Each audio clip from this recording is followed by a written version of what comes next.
Hello, welcome to another episode of Synergy Flavors Trendcast. My name is Alex Masumoto. I'm a marketing specialist at Synergy Flavors in the US. And today we're going to continue our series of episodes highlighting 5 trends to watch in 2022. And in this episode, we're going to discuss the major trends in the dairy and dairy alternative space. And to walk us through those trends, we invited Lorraine Kelly, our category manager for dairy in Europe. Hi, Lorraine. Thanks for joining us today. Hi there. And we're also joined by Lindsay Ustima, our Senior Business Development Manager for Food in the US. Hi, Lindsay. How are you? Hello. Doing well. Awesome. Thanks for joining, guys. And to kick this off, I just wanted to read the 5 trends our insights team identified.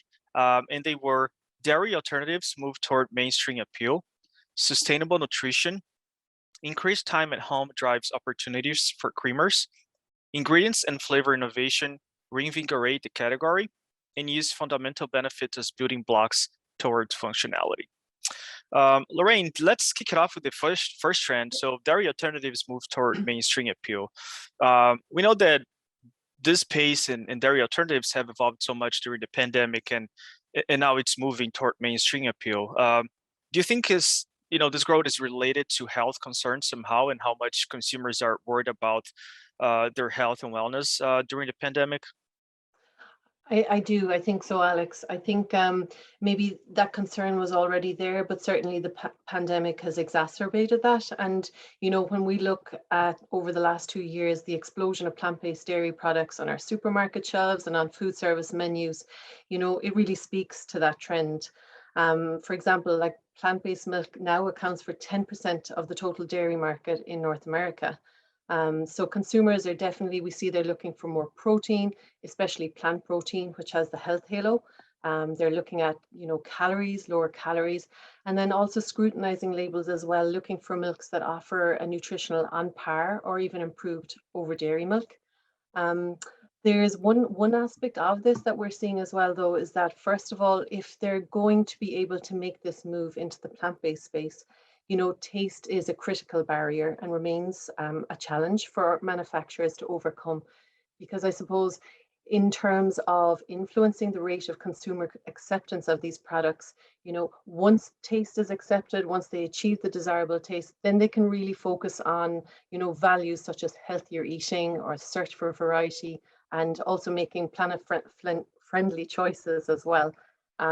So I think that's something that I know manufacturers are working really hard on right now.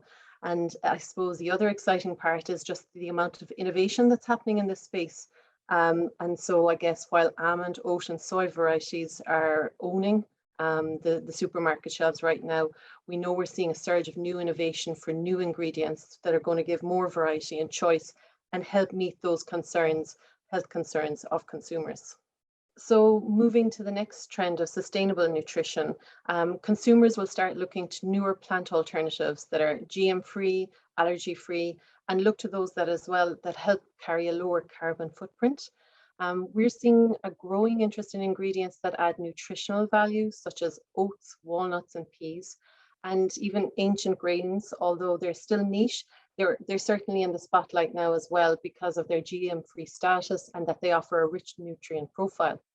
So I guess for brands, focusing on ingredients with added nutritional benefit or that are sustainably sourced will be essential to long-term success. Another interesting area that we're looking at as well and that we see in the marketplace is hybrid dairy plant blends. And I suppose we think that these have the potential to hold appeal to a large cohort of consumers, considering 3/4 of US plant-based milk consumers also purchase dairy milk. Hybrid products can be positioned as an added value dairy offering, highlighting nutritional content and also the taste aspects that are quite appealing to consumers. Thanks, Lorraine. And the next trend that we identified was increased time at home drives opportunities for creamers.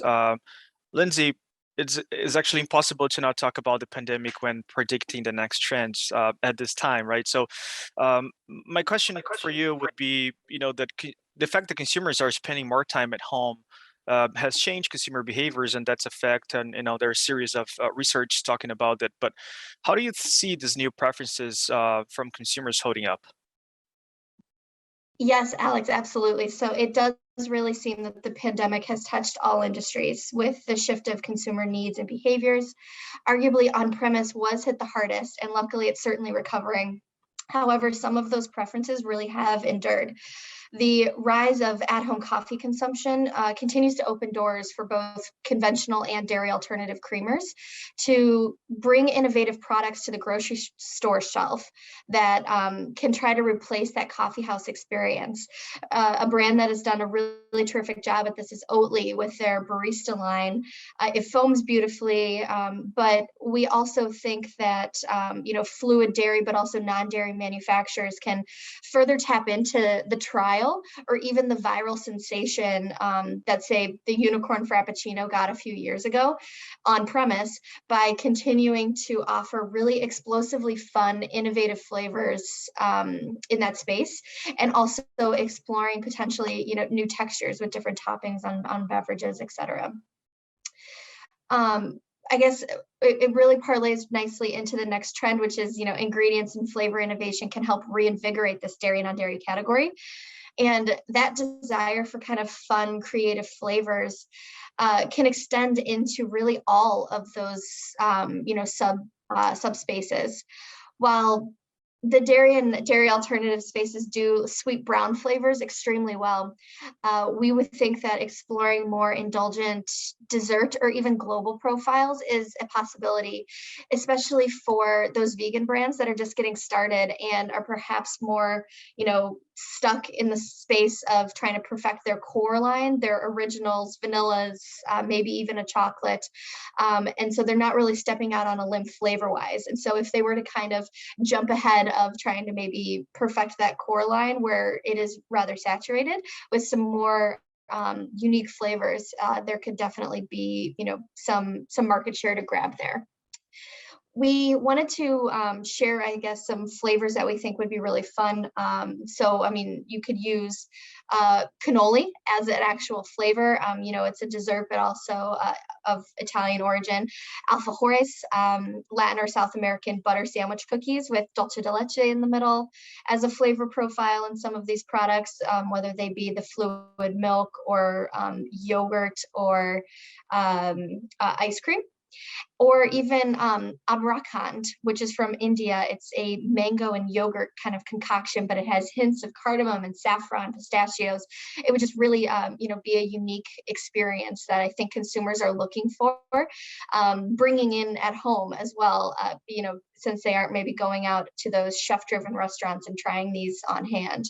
So I really do think that, you can look towards kind of those global fit flavors for these manufacturers to carve out a niche within that kind of saturated dairy case.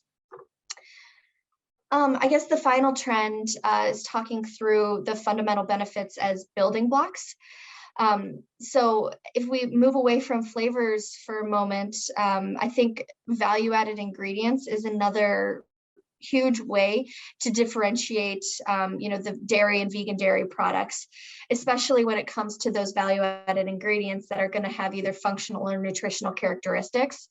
So yogurt, fermented dairy has always really excelled in that gut health realm, and we've seen immunity ingredients and claims really skyrocket since the pandemic, but I think there is still a white space when it comes to fortification through vitamins and proteins, especially on the vegan side, trying to make them a little bit more like their counterparts in dairy, or also even differentiating them from their counterparts with additional fortification of surrounding the consumer needs of relaxation or sleep, beauty, or even eye health. So incorporating any of the ingredients that would kind of speak to those is really a white space that I think, the dairy manufacturers can tap into. Thanks, Lindsay.